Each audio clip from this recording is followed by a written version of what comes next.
Hello everyone, welcome to my channel. तो बिना किसी देरी के शुरू करते हैं इस ड्रामा का हिंदी एक्सप्लेनेशन का एपिसोड 2।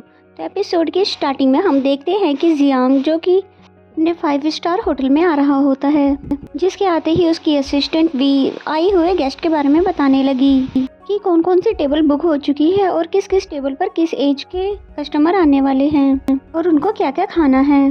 पर असिस्टेंट ने मेन्यू में कुछ गलती कर दी थी, जिसकी वजह से जियांग गुस्सा होने लगा और कहने लगा कि क्या तुम जॉब से हाथ धोना चाहती हो? अगर नहीं तो अपना काम ध्यान से किया करो। और फिर कहने लगा मुझे न्यू एम्प्लॉयज़ की ज़रूरत है, इसलिए हर जगह पर पोस्टर लगा दो और हाँ, वो पहले से भी ज़्यादा काबिल होने चाहिए, जिसके लिए असिस्टेंट हाँ कह देती है। देन नेक्स्ट सीन में हमें जियांग को दिखाते हैं जो कि किचन में आकर बहुत ही सीरियस वे में कुकिंग करने लग जाता है। और जियांग की यही खासियत है कि वो कोई भी डिश को बहुत ही ईमानदारी से पूरे दिल के साथ और बहुत ही फोकस के साथ बनाता है, ताकि कोई भी फ्लेवर इधर से उधर ना हो जाए। उसने पहले बहुत ही ब्यूटीफुल सा फ्लावर बनाया और फिर मीट को कुक किया। फिर उसने बहुत ही प्यारा सा डेजर्ट भी तैयार किया और कुछ चेरी जैसे दिखने वाले डेजर्ट भी। फिर पूरी क्लीनिंग के साथ उसने प्लेटिंग की और परफेक्शन हम जियांग की सारी डिशों में देख सकते हैं। एंड देन जियांग सभी डिशों को रेडी करने के बाद टेबल्स पर रख देता है। एंड देन नेक्स्ट सीन में हमें लिनोई को दिखाया जाता है जो कि अपने फ्रेंड केन के साथ उसी जगह पर न्यू रेस्टोरेंट ओपन कर चुकी है, जो कि पहले ही मिस्टर कोंग का था। अब ये थोड़ा सा चेंजेस करके उसी रेस्टोरेंट को दोबारा से चलाने की कोशिश कर रहे हैं और सभी को बता रहे होते हैं कि जो भी कस्टमर पहली बार हमारे रेस्टोरेंट में आएगा उसे फ्री मील दिया जाएगा। कोई भी अंदर नहीं आ रहा होता है, कहता है सिर्फ नाम ही तो अलग है, बस है तो ये कोंग का ही रेस्टोरेंट। और जिनकी नाइफ तो छीन ली गई है, यानी कि अब ये रेस्टोरेंट 5 स्टार रेस्टोरेंट नहीं रहा। इसीलिए सभी लोग वहाँ से चले जाते हैं।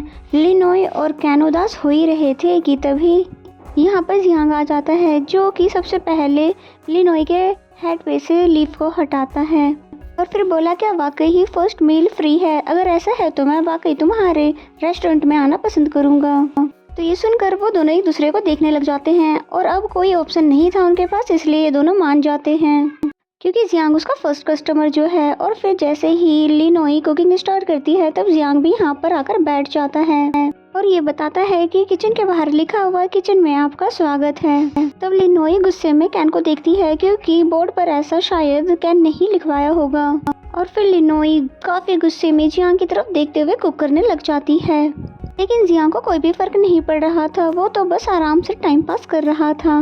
एंड देन फिर हमें दिखाते हैं कि लिनोई ने टेबल पर नूडल्स तैयार करके रख दिए हैं और फिर जैसे जाने लगती है तो जियांग उसे रोकते हुए बोलता है कि कहाँ जा रहे हो, रुको यहीं पर, कि तुम्हें अपने फर्स्ट कस्टमर के कमेंट्स नहीं जानने। तो ये सुनकर लिनोई वहीं पे खड़ी हो जाती है और फिर जियांग ने उसकी डिश को टेस्ट किया, जो कि हर चीज को थोड़ा थोड़ा ही टेस्ट कर रहा था, क्योंकि लिनोई की डिश में वो बात नहीं थी जो कि एक अच्छी डिश में होनी चाहिए। और फिर खड़े होकर बोलता है कि तुम्हारा जो ये ड्रीम है इस एरिया में इस रेस्टोरेंट को चलाने का, वो तो तुम भूल जाओ क्योंकि तुम अभी रेडी नहीं हो, क्योंकि मुझे नहीं लगता मेरे इस एरिया में 5 स्टार होटल के होते हुए कोई भी तुम्हारे इस होटल में आएगा। तो ये सुनकर लिनोई गुस्सा करने लग जाती है। तभी कैन लिनोई की सपोर्ट में आता है और मिस्टर जियांग आप हम दोनों की फिक्र ना करें, हम दोनों मिलकर साथ में हर चीज को हैंडल कर लेंगे। तो कैन की बातें सुनकर जियांग बिल्कुल चुप रह जाता है, लेकिन क्योंकि अब कैन ने लिनोई के कंधे पे हाथ रखा हुआ था, जो बात जियांग को तो बिल्कुल भी पसंद नहीं आती और थोड़ा बहुत जेलस होने लग जाता है और फिर ये बोलकर चला जाता है कि देख लेना ये रेस्टोरेंट बहुत ही जल्द बंद हो जाएगा। और फिर तभी गुस्से में बाहर आते हुए रेस्टोरेंट की तरफ देखने लग जाता है और फिर फाइनली यहाँ से चला जाता है। एंड देन नेक्स्ट सीन में हमें लिनोई को दिखाते हैं जो कि बहुत ही ज्यादा गुस्से में क्लीनिंग कर रही होती है, क्योंकि उसने ये उम्मीद बिल्कुल भी नहीं की थी कि पहले जो भी कस्टमर्स आते थे वो आना बंद कर देंगे मिस्टर कोंग के कॉम्पिटिशन हार जाने के बाद।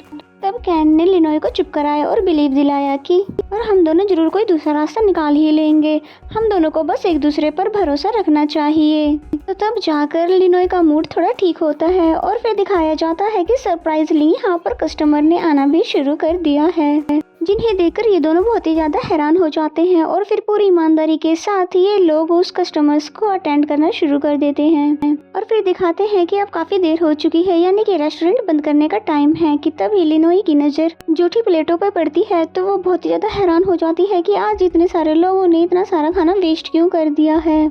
तभी कैन वहाँ पर भागते हुए आ जाता है और बताता है कि बाहर इंस्पेक्शंस वाले आए हुए हैं तो ये सुनकर लिनोई बिल्कुल शॉक हो जाती है और फिर जैसे ही बाहर आती है तो वो दोनों आदमी जो कि ये रेस्टोरेंट क्लोज करवाने आए हुए हैं, ये बोलकर कि इस रेस्टोरेंट का लाइसेंस कैंसिल हो चुका है क्योंकि इस रेस्टोरेंट की रेटिंग बहुत ही कम है, इसलिए आप इस रेस्टोरेंट को बंद कर दीजिए। तो ये सुनकर लिनोई बहुत ज्यादा हैरान हो जाती है, ऐसा नहीं हो सकता क्योंकि इस रेस्टोरेंट को तो हमने आज ही ओपन किया है और हमारे कस्टमर्स ने तो बहुत ही प्यार से डिशेस को खाया भी है। तो ये सुनकर वो लोग उन्हें पब्लिक कमेंट्स दिखाने लग जाते हैं, जो कोई भी आज आए हुए थे और ये सभी आज के ही कमेंट्स थे जिनमें ये लिखा हुआ था कि इस रेस्टोरेंट की सभी डिशेस बहुत ही बकवास है और इनमें कोई भी टेस्ट नहीं है, यानी कि हमारे सभी पैसे बर्बाद हो चुके हैं। तो ये सब देखकर लिनोई बहुत ही ज्यादा उदास हो जाती है और फिर वो दोनों उसे नोटिस देखकर यहाँ से चले जाते हैं और बेचारी लिनोई तो बहुत ही ज्यादा हैरान रह जाती है और फिर बोलती है कि ये सच में मेरी स्टोरी का एंड हो गया है। एंड देन नेक्स्ट सीन में हमें लिनोई को दिखाते हैं जब शाम को वो अपने अपार्टमेंट जा रही थी कि तभी पैर फिसल जाने के कारण वो गिर जाती है। तो लिनोई इस चीज का भी ब्लेम जियांग को देने लग जाती है कि ये लड़का जब से मेरी लाइफ में आया है कुछ भी अच्छा नहीं हो रहा है। वो ये सभी बातें बोल ही रही थी कि तभी पीछे से जियांग बोलता है कि तुम तो खुद से ही गिरी हो, तो फिर ये सब चीजों का इल्जाम मेरे ऊपर क्यों लगा रही हो।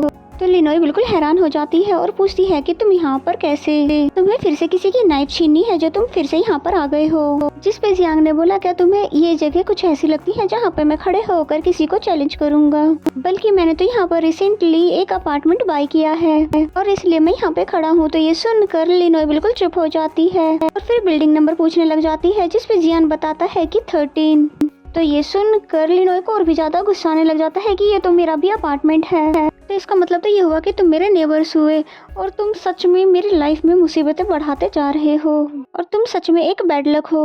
और फिर जैसे ही जाने वाली थी वो फिर से गिरने वाली होती है, लेकिन जियांग इसको बचा लेता है, यानी उसे गिरने नहीं देता। तो ये देख कर लिनोई बिल्कुल हैरान हो जाती है और फिर जियांग उसको स्टूपिड बोल के यहाँ से चला जाता है। तभी लिनोई ने नोटिस किया कि उसके हाथ में फिश है, यानी कि ये फिश नूडल बनाने वाला है। अभी वो जियांग से जिद करने लग जाती है, क्या मैं तुम्हारे साथ तुम्हारा अपार्टमेंट देखने जा सकती हूँ, और प्लस में मुझे भूख भी लगी है, तुम कुछ बनाकर मुझे खिला भी देना। इसे सुनकर जियांग कहता है, पर तुम्हें तो मैं तुम्हारे लिए बैड लक लगता हूँ। तो ये सुनते ही वो बोलती है, नहीं नहीं ऐसा नहीं है, यानी कि अब सारा बैड लक खत्म हो चुका है। तो फिर जियांग लिनोई को अपने साथ ले जाने के लिए रेडी हो जाता है। एंड देन नेक्स्ट सीन में लिनोई को दिखाते हैं जो कि जियांग के घर में बैठी हुई थी और जियांग कुकिंग कर रहा था, इसलिए लिनोई उठकर जियांग के घर को देखने लगी, जहाँ पर उसे एक फोटो भी दिखती है कि तभी उसको फोन बजने की आवाज सुनाई देती है। इसलिए उसने जियांग को बताने का ट्राई भी किया कि तुम्हारे फोन पर किसी की कॉल आ रही है, लेकिन जब वो सुनता नहीं है तो वो खुद से उस रूम में चली जाती है जहाँ से उस फोन की रिंगटोन आ रही थी। लेकिन लिनोई को मोबाइल नहीं मिलता, बल्कि उसकी नजर कवर्ड पे चली जाती है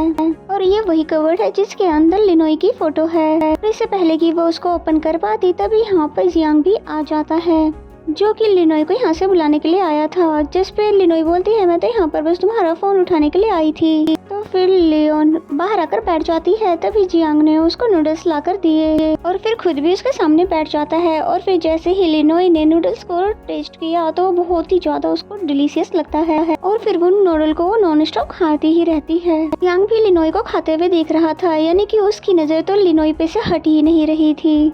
और फिर लिनोई ने जैसे ही नूडल्स खा लिए तो जियांग उसको टिश्यू भी देता है, इस उम्मीद के साथ कि शायद अब ये मेरी नूडल्स की तारीफ करेगी, पर उसने तो रोना ही शुरू कर दिया, ये बताते हुए कि अब हमारा रेस्टोरेंट क्लोज हो चुका है, वो भी पब्लिक के बैड कमेंट्स की वजह से। जिस पे जियांग कहता है कि अच्छा, और फिर बोलती है कि मुझे लगता था कि मैं बहुत ही अच्छी कुक हूँ, लेकिन आज तुम्हारे इस नूडल्स को टेस्ट करने के बाद मुझे पता चला कि असल में मेरी जगह क्या है, यानी कि ये बहुत ही ज़्यादा डिलीशियस है। जिस पे जियांग कहता है कि तुम्हें मेरे साथ खुद को कंपेयर करने की कोई भी ज़रूरत नहीं है, और फिर कहने लग जाती है कि मेरे मास्टर का नाइफ जो कि अब तुम्हारे पास है, मैं उसको लेकर ही रहूंगी, फिर चाहे क्यों ना मुझे दिन रात हार्ड वर्क करना पड़े। जिसकी बातें सुनकर जियांग थोड़ा डिसअपॉइंट होता है कि ये मुझसे कंपटीशन करना चाहती है। जिस पे जियांग बोलता है कि चलो ठीक है, मैं तुम्हारा वेट करूंगा। और फिर तभी लिनोई उसे नूडल्स के लिए थैंक्स करके वहाँ से चली जाती है। और फिर बाहर आने के बाद वो बहुत ही ज्यादा बुरी तरह से रोने लग जाती है और अपने मास्टर को कॉल करके पूछने लग जाती है कि आखिर जियांग इतनी अच्छी कुकिंग कर कैसे लेता है। तो ये सुनकर मास्टर कोंग भी फोन पर लिनोई के लिए परेशान हो जाते हैं। एंड देन नेक्स्ट सीन में दिखाते हैं कि जियांग से मिलने के लिए कोई आया है, जो कि खुद को उसका बड़ा भाई बता रहा था, और वो अंदर आता है ये पूछते हुए कि क्या तुम्हें अपने बड़े भाई की बिल्कुल भी याद नहीं आती। और फिर तभी उसी गिलास से पानी पीने ही वाला था जिसे लिनोई ने पिया था। जियांग ने उसे रोक दिया ये बोलते हुए कि इससे पानी मत पियो। तो फिर वो रुक जाते हैं और नोटिस करते हैं कि इस गिलास पर तो लिपस्टिक के निशान हैं और वो भी ये समझ जाते हैं कि जरूर मेरे आने से पहले यहाँ पर कोई लड़की आई थी। और फिर जियांग बहुत ही ध्यान से उस लिपस्टिक के निशान को देखने लग जाता है और उस गिलास को फिर वहाँ से उठाकर ले जाने लग जाता है। और इसी सीन के साथ ये एपिसोड यहीं पे ख़त्म हो जाता है। तो मेरा एक्सप्लेनेशन अगर आपको अच्छा लगता है तो वीडियो को लाइक करें और चैनल को अभी तक सब्सक्राइब नहीं किया तो सब्सक्राइब कर लें। तो मिलते हैं नेक्स्ट एपिसोड में, तब तक के लिए bye bye and take care.